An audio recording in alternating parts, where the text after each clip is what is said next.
ये जो हफ्ता है जो अभी जारी है, अगले अगले एक दो दिन में क्या होने वाला है, दो तीन दिन को हम देख लेते हैं ना, रीजन में क्या होने वाला है। और रीजन में बहुत बड़े काम होने वाले हैं। एक तो ये है कि रॉबर्ट फिको जो हैं स्लोवेकिया के, उनको गोली लगी आज। उनके साथ हम पाकिस्तान की हमारा एक बड़े अच्छे ताल्लुकात हैं स्लोवेकिया के साथ।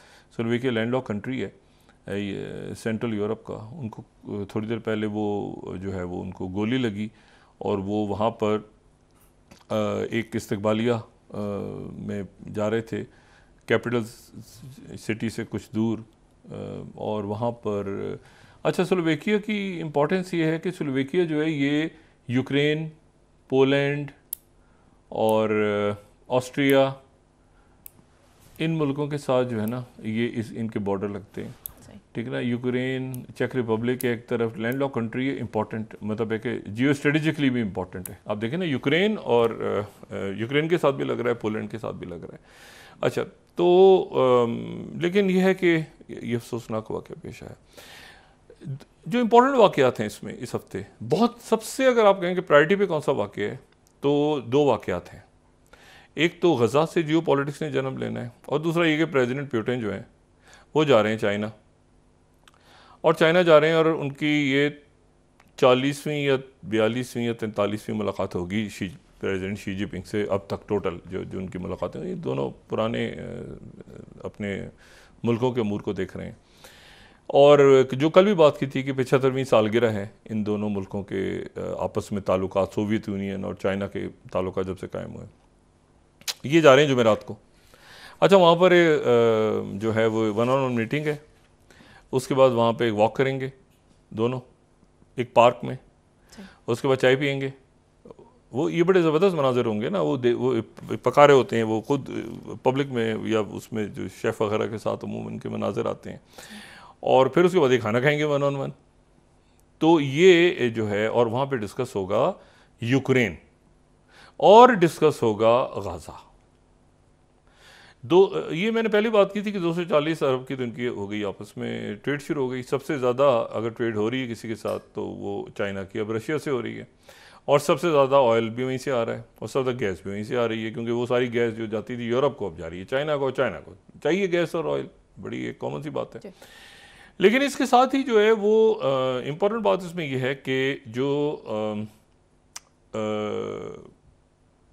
सेक्रेटरी खारजा हैं, सेक्रेटरी ब्लिंकन केव में यानी यूक्रेन में मौजूद थे। वहाँ पे उन्होंने एक तो ऐलान ये किया कि हम एक पेट्रियट बैटरी देने को तैयार हैं, जो कि $1 बिलियन की है। वो 2 मांग रहे थे, इन्होंने कहा एक हम दे देते हैं आपको। लेकिन और साथ उन्होंने $2 बिलियन की मज़ीद इमदाद का ऐलान किया यूक्रेन के लिए। लेकिन यूक्रेन जो प्रेसिडेंट ज़ेलेंस्की हैं, वहाँ पर तकरीबन जंग अब निकल चुकी है हाथ से, यूक्रेन के हाथ से निकल चुकी है। और प्रेसिडेंट ज़ेलेंस्की ने इस हफ्ते जाना था स्पेन और पुर्तगाल। पहली मरतबा ये हुआ है कि प्रेसिडेंट ज़ेलेंस्की ने अपने सारे गैर मुल्की दौरे मुलतवी कर दिए हैं। मुल्क पे इतना शदीद हमला हो रहा है, ख़ास तौर पे नॉर्थ के इलाकों से अगर हम उसमें देखें तो खरखीव के इलाके में हो रहा है। फिर वो उन्होंने साथ ही एक दूसरा फ्रंट खोल दिया जो कि ईस्टर्न साइड से है, एवदिवका।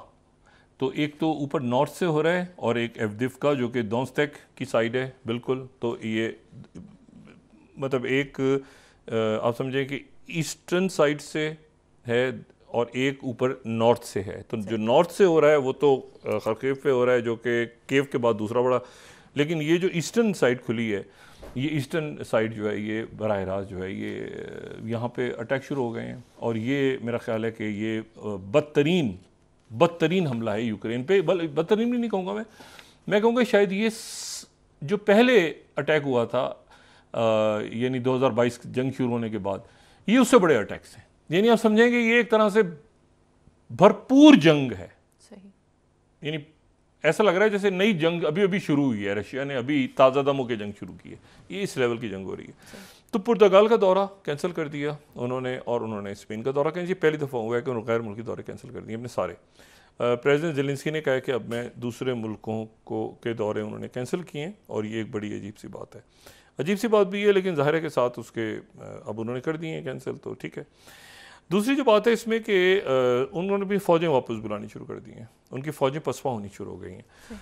और ये मैं यहाँ पे CNBC को कोट कर रहा हूँ, 6 slide, under heavy Russian fire Ukraine withdraws troop from parts of the besieged Kharkiv region. जो मैंने आपसे पहले बात की थी कि ऊपर ये जो खरकेव रीजन है ऊपर का, ये बहुत इम्पोर्टेंट है, इसलिए क्योंकि ये आप समझें कि दूसरा बड़ा सनती इलाका भी है और दूसरे बड़ा शहर भी है, तो यहाँ से फ़ौजों का विड्रॉल शुरू हो गया है, बड़ी तादाद में फ़ौजें मारी जा रही हैं। और जो मैंने बात की है कि ये पहले से बड़ा हमला है, ये मैं वाशिंगटन पोस्ट का आर्टिकल यहाँ पे सजेस्ट कर रहा हूँ कि सब, यानी ऐसा लग रहा है कि पहली जंग है। ये वाशिंगटन पोस्ट का जो 8th है, जिसने करंट सिचुएशन को पढ़ना है तो मैं अपने नाज़रीन को सजेस्ट करूँगा कि वाशिंगटन पोस्ट का ये आज का आर्टिकल ज़रा पढ़ लें कि second Russian invasion worse than first, जो 8th स्लाइड है।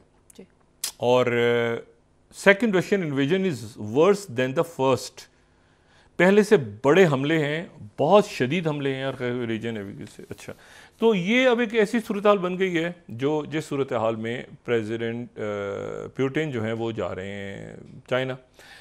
जो मॉस्को है, मॉस्को में और रशिया में सबसे ज़्यादा अगर आप जाएं तो इस वक्त जो करेंसी आपको मिलेगी ट्रेडिंग के लिए वो चाइना का युआन होगा। और इस साल जो है अगले चंद महीनों के अंदर ब्रिक्स का इजलास भी होना है, तो उसमें भी गालिबन प्रेसिडेंट पुतिन इनवाइट करेंगे। और शी जिनपिंग जो है ख़ुद भी देख रहे हैं इस वक्त सारे मामला कि भाई ब्रिक्स बहुत एक 2024 में ब्रिक्स ने उभर के सामने आना है। और ब्रिक्स जो है वो, तो ये दौरा बहुत इम्पॉर्टेंट है इस हवाले से कि इस दौरे में जो है वो सर्बिया, पावर ऑफ सर्बिया 2 क्या साइन होता है, क्या वो सरप्राइजिंग दौरा करते हैं वियतनाम का या नॉर्थ कोरिया का, या वो चाइना में ही रहते हैं और वापस आ जाते हैं 2 दिन का दौरा करके। तो ये दौरा इम्पोर्टेंट है और इस दौरे में मिडिल ईस्ट भी डिस्कस होने जा रहा है। दूसरा जो इम्पोर्टेंट इवेंट है इस मुल्क में, जो इस दुनिया में जो बराह रास्त असर है, ये चाइना और रशिया बराह रास्त पूरी दुनिया पे असरअंदाज हो रहा है इनका कि ये कॉपरेशन कहाँ तक जाती है, क्या करते हैं आगे। और ये दूसरे जो इम्पोर्टेंट इवेंट है वो जैक सलिवन जो हैं वो आ रहे हैं सऊदी अरेबिया, और सऊदी अरेबिया आ रहे हैं और सऊदी अरेबिया में उनकी जो है वो मुलाकात होगी वली अहद मोहम्मद बिन सुलेमान से इसी हफ्ते के इख्तिताम तक। और उसके बाद वली अहद और वज़ीर आज़म मोहम्मद बिन सुलेमान से मुलाकात होगी और उसके बाद वो जाएंगे इसराइल, और इसराइल उनकी मुलाकात होगी नेतन्याहू से। एक बात जो है वो वाइट हाउस ने कन्वे कर दी है नेतन्याहू को कि जैक सलिवन के दौरे के ख़ात्मे तक रफ़ा का ऑपरेशन शुरू ना किया जाए, और ये बात जो है वो उन्होंने मान ली है नेतन्याहू ने क्वाइटली कि ठीक है। उन्होंने इसलिए क्योंकि ये जैक सलिवन का जो दौरा है ये दौरा बहुत इंपॉर्टेंट है। जैक सलिवन जो है वो ब्लिंकन नहीं है, जैक सलिवन जो है वो हैं जो थोड़े से ज़रा हॉकिश तस्वर होते हैं। अच्छा, अब इनसे सऊदी अरेबिया ने बात करनी है और स्ट्रेट बात करनी है। और सऊदी अरेबिया, जो मैंने पहले भी बात की थी कि सऊदी अरेबिया बायलैटरल अमेरिका से ताल्लुकात चाह रहा है और अमेरिका भी बायलैटरल ताल्लुकात चाह रहा है सऊदी अरेबिया से माइनस इसराइल। लेकिन सऊदी अरेबिया और अरब ममालिक फिर एक इंडिपेंडेंट लाइन इसराइल पे लेने के लिए ख़ुद मुख्तार होंगे कि अगर ठीक है, हाँ भाई हम अमेरिका के हम सब दोस्त हैं, हमारी क्या मसला है, अमेरिका का हम सबको असला चाहिए, चीज़ें चाहिए, मामलात अपने पीपल टू पीपल को, इसराइल को बीच में ना लाएं। तो अगर ये हो गया मामला कि इसराइल को बीच में ना लाएं, इसराइल को हम अलग से निपटाते हैं, आप हमारे भाइयों की तरह ताल्लुक़ है, आप हमारे ब्रादर मुल्क हैं, हमारे दोस्त हैं सारे, तो हम आपसे बायलैटरल ताल्लुक़ चाहते हैं। तो ये भी एक सिचुएशन बड़ी ख़राब हो सकती है क्योंकि अभी तक जो अरब मुल्कों के ताल्लुकात बंधे हुए हैं, पहले तो इंडिपेंडेंट थे, अमेरिका यहाँ पे अरामको के साथ, ब्रिटेन के अपने ताल्लुकात थे, सब कुछ। अभी पिछले चंद सालों में हुआ है कि इसराइल के साथ उन्होंने नथी कर दी है। मुझे बताएं ना, जिन मुल्कों ने आज तक इसराइल को नहीं माना, सऊदी अरेबिया ने जैसे नहीं माना, तो क्या सऊदी अरेबिया के ताल्लुकात ख़त्म हो गए थे अब्राहम अकॉर्ड से? ये तो अभी 4-5 साल में हुआ है ना, इसराइल को तस्लीम करो और ताल्लुकात बेहतर करो और ये करो वो करो। इससे पहले इसराइल दरमियान में नहीं था। तो अब यह है कि ये जैक सलिवन के आने के बाद फिर ये डिसाइड होगा कि क्या रफ़ा का ऑपरेशन होता है। लेकिन पहली दफ़ा बहरीन में, उससे पहले ये उसके आगे पीछे, जैक सलिवन के आगे पीछे अरब लीग का इजलास हो रहा है। 80 साल हो जाएंगे अरब लीग को, 22 मुल्क हैं उसमें, 8 अफ्रीका के हैं। 1945 में बनी थी अरब लीग और उसमें MBS भी शरीक हो रहे हैं। बहरीन में पहली दफ़ा हो रही है, पहली दफ़ा बहरीन उसका मेज़बान है।